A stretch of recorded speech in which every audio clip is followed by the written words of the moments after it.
அன்பே சிவம். தன் அடியினை பற்றும் அடியவர்க்கு இல்லை என்று சொல்ல தெரியாதவன் அந்த திருக்கையிலே பரமன். நாடி வரும் பக்தர்கள் எதை கேட்டாலும் கொடுத்து விடுவான். எத்தகைய தவறுகளை செய்திருந்தாலும் மன்னித்து அருள் புரிவான். இறைவனின் கருணையை பற்றியும் அவன் எழுந்தருளி இருந்து அருள் புரியும் சக்தி வாய்ந்த திருத்தலங்களை பற்றியும் சைவ புராணத்தில் ஏகதச ருத்ர சங்கீதையில் விரிவாக கூறப்பட்டுள்ளது. அவற்றில் தனிச்சிறப்பு பெற்று விளங்குகிறது திருப்புணவாயில் என்ற திருத்தலம்.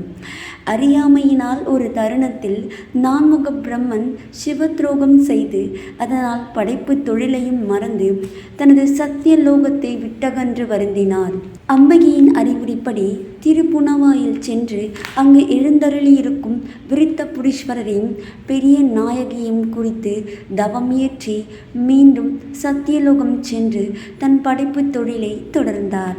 பிரம்ம தீர்த்தம் என்ற புனித திருக்குளத்தை அமைத்து தினமும் இறைவனுக்கு அபிஷேகம் செய்து பூஜித்ததன் பலனாக பிரம்மதேவனுக்கு சிவ துரோகத்தினால் ஏற்பட்ட தோஷம் விலகியது.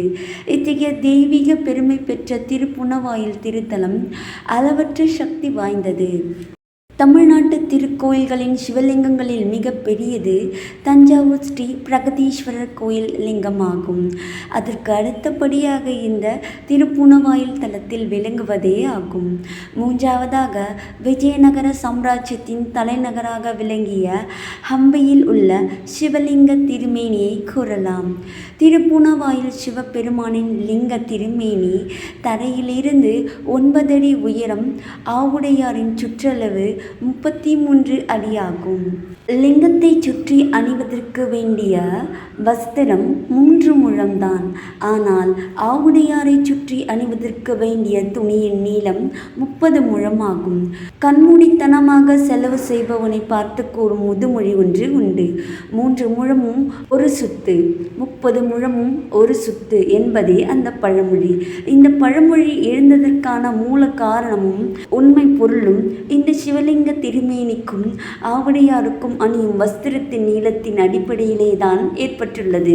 கடல் சூழ் புணவாயில் என்று திருத்தாண்டகத்தில் பாடப்பெற்றுள்ள திருப்புணவாயில் 4 யுகங்களிலும் 4 பெயர்கள் கொண்டிருந்ததோடு 4 வெவ்வேறு தல விருட்சங்களையும் கொண்டு விளங்கி திருத்தலத்திற்கு இது ஒரு விசேஷ அம்சமாகும்.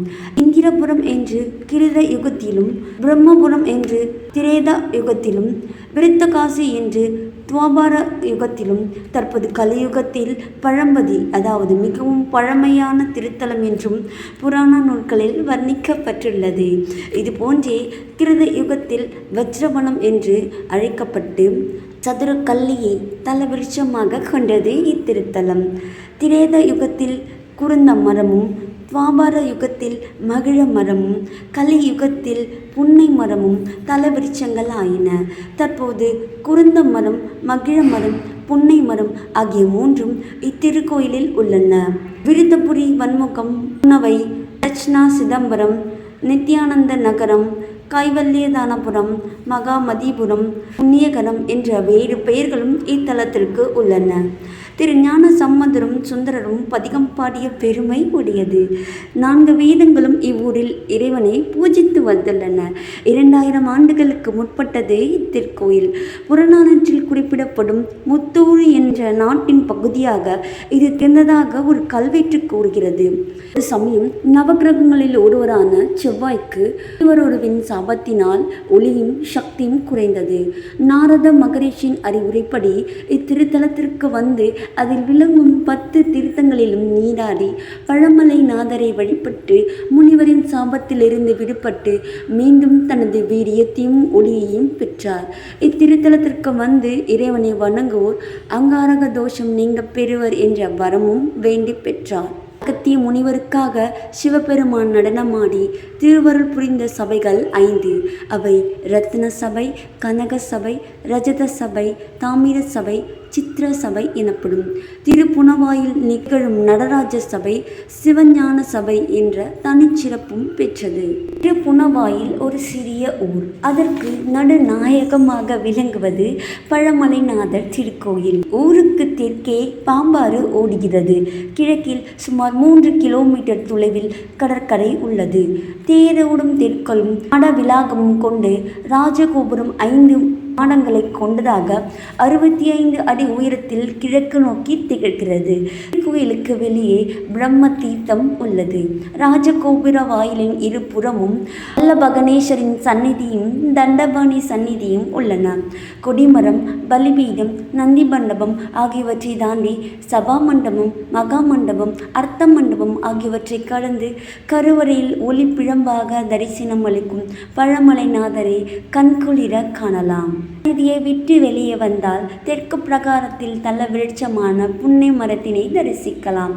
இதனையடுத்து ஒரே மேடையில் 5 விநாயகர்கள் பிரம்மாண்டமாக அணிவகுப்பு போன்று காட்சி தருகிறார்கள். சற்று மேற்கே சதுர்முகலிங்கம், கபில முனிவரின் 9 குமாரர்கள், ஆதிசைவர் 2 ஆகியோரின் தரிசனம் கிடைக்கிறது. சதுர்முகலிங்க தரிசனம் சிறப்பு வாய்ந்தது. தமிழகத்திலேயே வேறெங்கும் காண முடியாத தட்சிணாமூர்த்தியையும் இத்திருக்கோயிலில் தரிசிக்கலாம். வித்தியாசமான கோலத்தில் கம்பீரமாக அமர்ந்திருக்கிறார் தட்சிணாமூர்த்தி.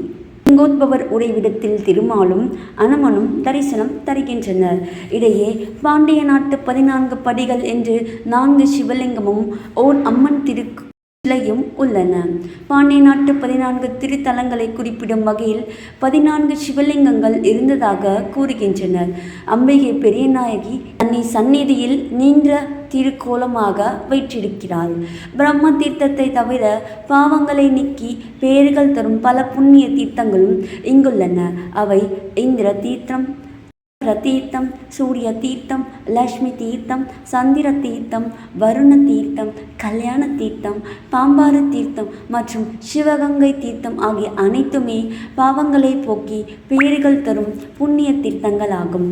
புனவாயில் வருவோருக்கு மேலும் பல புண்ணிய தலங்களின் தரிசனம் காத்திருக்கின்றன. 14 சிவலிங்கங்களை புனவாயிலில் பிரதிஷ்டை செய்து சுந்தரபாண்டியன் பெயரால் அழைக்கப்படும். சுந்தரபாண்டிப்பட்டினம் 2 கிலோமீட்டர் தொலைவில் உள்ளது. ஸ்ரீராம லட்சுமணர்கள் சீதா பிராட்டியை தேடி சென்ற போது தாகம் அதிகரிக்கவே வருண பகவானே நேரில் வந்து இங்குள்ள தீர்த்தத்தை நிறுவியதாக தல வரலாறு கூறுகிறது.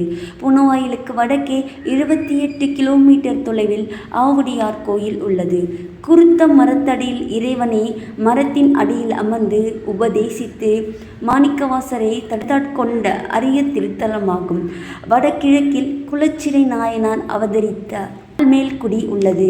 ஒரே சுற்றில் இத்தனை திருத்தலங்களையும் தரிசிக்க கோடி புண்ணியம் செய்திருக்க வேண்டும்.